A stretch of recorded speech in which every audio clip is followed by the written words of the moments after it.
No, really, like it actually did. I'll explain it. It's going to be a bit weird, but I'll definitely explain it. One of the things that a lot of people seemingly have forgotten to talk about within the cryptocurrency space is that fiat currencies are garbage. Yeah, no, like actual like pieces of garbage. Like, and we've known this for a very long time as well. You can point back to the 1970s, but people even figured out before then that there might have been like a bit of a flaw within that system, especially one that isn't actually backed by anything. So the problem is, amongst many, is that a number of years ago, after dropping the link between the US dollar and gold, a number of other countries began to do the exact same because they basically were like, well, if they don't have to do it, if the world leader doesn't have to do it, why would anyone else do it as well? It's led to an enormous amount of wealth being created through the basis of actual inflation. And this is why a lot of times asset prices, if you look at them comparatively to the number of inflation or where inflation actually is, you'll notice that a lot of people have gotten a lot richer.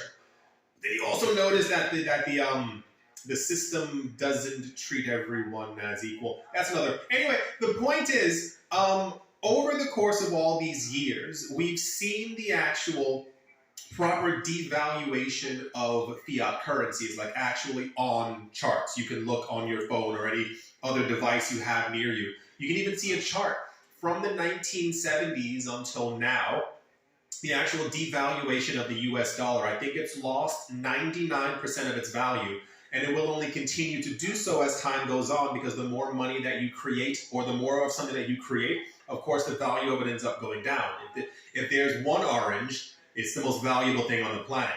If there's 1,000,000 oranges, okay, it still has some kind of value, but if there's 10 trillion oranges, well then, of course, it's going to begin losing more value, especially if the trees just keep printing more. I don't know why I did that. The point is that a lot of the fiat currencies around the world have not been doing well. This was a more prominent way of discussing things back in 2020 and even before then, as we saw the US government beginning to print a huge amount of money, trillions and trillions of dollars, which caused the US dollar to inflate, which then caused other currencies to inflate because they were also trying to keep up as economies were falling and crashing and closing and all these other things.